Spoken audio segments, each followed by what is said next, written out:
साईं हो जिसके पतवार उसे डूबने का डर क्या है। गर हो जिगर में हौसला तो हारने का डर क्या है। ओम साई राम मित्रों, आज का ब्लॉग आप सभी हमारे साईं परिवार के लिए विशेष लाभकारी और कल्याणकारी है, क्योंकि आज के ब्लॉग में अपने साईं परिवार के लिए साईं बाबा का बहुत ही विशेष यह ब्लॉग लेकर के आए हैं। बहुत सारी माताएं बहनें, बहुत सारे बंधु बांधव यह कहते हैं कि गुरुदेव, हम बाबा की बहुत सारी पूजाएं कर रहे हैं, बहुत विधि विधान से पूजा कर रहे हैं, हमारी मन्नतें, हमारी मनोकामनाएं पूर्ण नहीं हो रही हैं। क्या बाबा सच में चमत्कार करते हैं? क्या बाबा सच में हमारी बातों को सुनते हैं, हमारी प्रार्थना को सुनते हैं? आज इसी मुद्दे पर हम ब्लॉग लेकर के आए हैं और स्वयं का एक्सपीरियंस उदाहरण के साथ हम आपको बताएंगे कि कैसे बाबा सुनते हैं, कैसे बाबा चमत्कार करते हैं और कैसे बाबा आपके जीवन में समस्त प्रकार की सुख सुविधाएं प्रदान करते हैं। और एक चीज यहां और कहेंगे, जिस दिन आपको अपने गुरु के ऊपर अडिग विश्वास हो गया, उस दिन आपके साथ चमत्कार होते रहेंगे। आपका पथ प्रदर्शन अप्रत्यक्ष रूप से बाबा स्वयं करते रहेंगे। आप कभी हार नहीं सकते, आप कभी निराश नहीं हो सकते, क्योंकि जिसकी बाह को साक्षात साईनाथ ने पकड़ लिया हो, वह कभी हार नहीं सकता। तो आज जो हम यह ब्लॉग लेकर के आए हैं, सबसे पहली चीज मैं आपको बताऊं, चमत्कार होता क्या है आप तो यह जान ले। चमत्कार वो नहीं होता है कि आप कोई कर्म ही ना करें और आपका कार्य बनता जाए। चमत्कार वो होता है कि आप कर्म कर रहे हैं और उस एफर्ट को कर रहे हैं और आपको उसका जस्ट जो आप सोच नहीं पा रहे थे कि इतनी चीजें हमें सफलता इस लक्ष्य तक प्राप्त हो पाएगा कि नहीं, इस पद सोपान तक हम पहुंच पाएंगे कि नहीं, वहां तक पहुंच जाना ही चमत्कार है। क्योंकि गोस्वामी तुलसीदास जी ने लिखा है कि कर्म प्रधान विश्व करि राखा, वही है वही जो राम रचि राखा। मतलब कर्म तो सभी लोगों को करना है, पूरे संसार को करना है, और मिलेगा क्या? जो भगवान ने आपके लिए लिख रखा है। इसका मतलब ये नहीं कि यहाँ पे विरोधाभासी लिख दिया गया कि कर्म प्रधान विश्व करि राखा, वही है वही जो राम रच रखा। मतलब कर्म तो प्रधान है, लेकिन जो मिलना है वो तो तय है। तो ऐसा नहीं कि कर्म ही ना करें।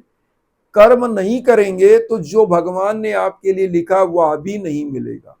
कर्म बहुत ही जरूरी है। इसीलिए हम प्रत्येक जगह कहते हैं 99% आपका एफर्ट है, आपका कर्म है, और 1% वह भाग्य जो है वह दशा और दिशा को डिसाइड करता है। जितने बड़े बड़े आप उद्योगपतियों को देख रहे हैं, जितने बड़े बड़े लोगों को, आस्थावान को आप देख रहे हैं, मंदिरों में जाते हैं और वह पूंजीपति हैं। वो इसलिए नहीं चाहते कि भगवान सब कुछ हमें बिना कर्म के गिराते रहे। वो इसलिए चाहते हैं कि 99% वह एफर्ट करते हैं, 1% जो भाग्य, जो दशा और दिशा को डिसाइड करता है, उसके प्रेयर के लिए जाते हैं कि प्रभु आप अपना बरदहस्त ऐसे ही बनाए रखना और हम कर्म ऐसे ही करते रहेंगे और हमारे कर्म पर आप अपनी मोहर लगाते रहना और हम सक्सेस होते जाएं। ये होता है चमत्कार। अब यहां पर आते हैं कि क्या सच में चमत्कार होता है कि नहीं होता है। मैं आपको बताऊं, मैं एक दिन पूजा कर रहा था, एक ऐसे ही फकीर जो है के वेश में हमारे घर पर एक ऐसे ही बाबा का आगमन हुआ, जो हरे कलर का ड्रेस पहने हुए थे, सर पे एक गमछा बांधे हुए थे और दाढ़ी भी रखी हुई थी। मेरे घर में कोई था नहीं उस समय, और उन्होंने आवाज लगाया कि बाबा को जो है चिरागी के लिए और इसके लिए भिक्षा दीजिए। अब मैं दरवाजे, पूजा मैं कर रहा हूं, मेरे कान में गया और मैं बाबा की ही सोच में, एकदम पूजा में जब तल्लीन होता हूं तो बाबा के ही मैं ध्यान करता हूं। मैं देखा क्या कि एक बाबा के ही जैसा व्यक्ति, तो मैंने उनके लिए कुछ चावल और कुछ उसमें दाल, कुछ चीजें मैं लेकर के गया। और उसके बाद कुछ उनको दक्षिणा के स्वरूप में भी हमने अपने यथास्थिति उनको दिया। उन्होंने पॉकेट में रखा और जो हमने चावल और वो दिया वो अपने एक छोटा सा वो लिए होते पात्र काले कलर का, उसमें उन्होंने डाल दिया, अक्सर जो फकीर वगैरह लेके चलते हैं। उसके बाद उन्होंने आशीर्वाद देना शुरू हुआ।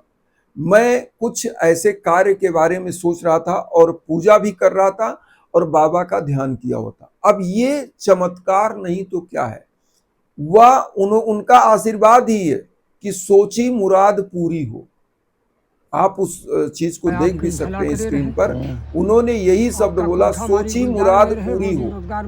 अब आप समझिए, तो मेरे लिए तो बाबा का यही चमत्कार है। बाबा स्वयं नहीं आते, किसी को माध्यम के रूप में भेजते हैं, क्योंकि उन्होंने कहा है मुझे सदा जीवित ही जानो, अनुभव करो सत्य पहचानो। बाबा कहते हैं मैं सदैव, मेरी जो ये जो शरीर है भले समाधि में चली जाए, मेरी अस्थियां समाधि में चली जाए, लेकिन जब भी आप पुकारोगे यह अस्थियां दौड़ी हुई आएंगी और आपका कल्याण करेंगी, आपका सहयोग करेंगी। लेकिन जैसा आपका भाव होगा वैसा ही रूप करके बाबा आपको परिणाम देंगे, क्योंकि 11 वचन में कहा है जैसा भाव रहा जिस जन का वैसा रूप हुआ मेरे मन का। जिस प्रकार के भाव को रख करके बाबा के सम्मुख आप प्रेयर करते हैं, बाबा वही चीज प्रदान कर देते हैं। और यहां पर एक चीज हम अपने सभी बंधु बांधवों से कहेंगे कि जब भी जीवन में किसी प्रकार की निराशा आए तो कहीं भटकने की जरूरत नहीं है। हमारे साईनाथ जिन्होंने पूरे संसार को यह शिक्षा दिया कि सबका मालिक एक, इस पूरी सृष्टि का जो रचयिता है वह केवल एक है, समस्त जीव आत्माओं को बनाने वाला एक है। जीवों के आकार प्रकार अलग अलग हो सकते हैं, हम मानव हैं, हमारे 2 हाथ पैर, और कुछ जानवर हैं जिनके 4 पैर 2 जो है एक मुख है, तो उनका रूप आकार अलग अलग हो सकता है, लेकिन उनके अंदर विराजमान परमात्मा जो आत्मा है वह हमारे आपके जैसा ही है। उनके प्रारब्ध के कर्म के अनुसार वह जानवर बने, हमारे प्रारब्ध के कर्म के अनुसार हम इंसान बने। और इंसान की योनि एक ऐसी योनि है जिसको प्राप्त करने के बाद आप मोक्ष को प्राप्त कर सकते हैं। 84 लाख योनियों को भटकने के बाद आपको मनुष्य की योनि मिलती है, और उस योनि में अगर आप मोक्ष भी चाहते हैं, इस मतलब मनुष्य की योनि प्राप्त करने के बाद आप जो चाहें वह प्राप्त कर सकते हैं। इस कलयुग में लिखा है कि कलयुग का है नाम अधारा, सुमिर सुमिर नर उतर ही पारा। कलयुग में नौधा भक्ति के अंतर्गत भगवान के नाम का स्मरण और जप कर लेना ही समस्त भव बाधाओं को पार कर लेना है। तो इसलिए आपको कहीं किसी चीज के लिए भटकना नहीं है, मन में कोई शंका नहीं लानी है, बस साईं के नाम का स्मरण करिए, साईं के किसी एक मंत्र का जप करिए, आपके जीवन में चमत्कार होगा। मैं ऐसे ही एक दिन सोच रहा था, मैं आपको बताऊं, बहुत ही सोच विचार में था, तो मैंने सोचा कि बाबा के, मैं शिरडी में काफी दिन हुआ गया नहीं, मेरे पास प्रसाद बाबा ने स्वयं भेज दिया जो मैं आपको दिखाना चाह रहा हूं। आप देखिए, मैं शिरडी जा तो नहीं पाया, लेकिन बाबा का यह प्रसाद मेरे पास अपने आप ही आ गया। एक ऐसे ही साईं के अनन्य भक्त जो मेरे पास आते रहते हैं, तो उन्होंने, वो शिरडी गए तो बाबा का यह प्रसाद सुबह सुबह मेरे लिए आ गया। आप देख सकते हैं ये बाबा का ही प्रसाद है, और ये प्रसाद उन्हीं भक्तों के पास आता है। मैं ये भी बता दूं, जब आपकी सच्ची आस्था होती, इसे ही कहते चमत्कार, जब आपकी सच्ची आस्था होती है, सच्ची श्रद्धा होती है ना, तो बाबा किसी न किसी रूप में, किसी न किसी तरीके से, चाहे वह प्रसाद के रूप में, जैसे कि साईं सच्चरित्र में भी आपने पढ़ा है कि बाबा कहीं अलग अलग वेश धारण कर, एक जगह तो कुत्ते का रूप धारण करके बाबा गए, एक जगह बाबा फकीर का रूप धारण करके गए, और जहां पर निमंत्रण लोगों ने दिया था और बाबा ने वहां भोजन भी किया, लेकिन वह व्यक्ति जान भी नहीं पाए कि बाबा हमारे दरबार में आए, हमारे घर पर आए। तो देखिए, बाबा का जो चमत्कार होता है ना, वह हमारे आप जैसा मनुष्य समझ ही नहीं सकता। वह बाबा का जो चमत्कार है उसके लिए एक बहुत ही श्रेष्ठ और आध्यात्मिक पुरुष और बहुत ही सच्ची आस्था होनी चाहिए, श्रद्धा होनी चाहिए। क्योंकि बाबा की अगर चरणों में आपकी आस्था सच्ची श्रद्धा और सबरी के साथ है तो निश्चित रूप से बाबा आपको दर्शन देते हैं, किसी ना किसी माध्यम के रूप में आप तक पहुंचते हैं और आपका कल्याण करते हैं। अब यहां पर मैं आपको बता दूं, बहुत सारे साईं भक्त हैं, जो बहुत सारे लोग हैं, अलग अलग प्रकार से कहा गया है कि हरि अनंत हरि कथा अनंता, कहां सुने बहुविधि सब संता। मैं आप लोगों को, सभी लोगों को बताना चाहूंगा कि देखिए, अलग अलग रूप में, अलग अलग प्रकार से, अलग अलग नाम लेकर हम लोग उसी सब का मालिक एक जो बाबा कहते हैं उसी परमात्मा को याद करते हैं, उसी को प्राप्त करना।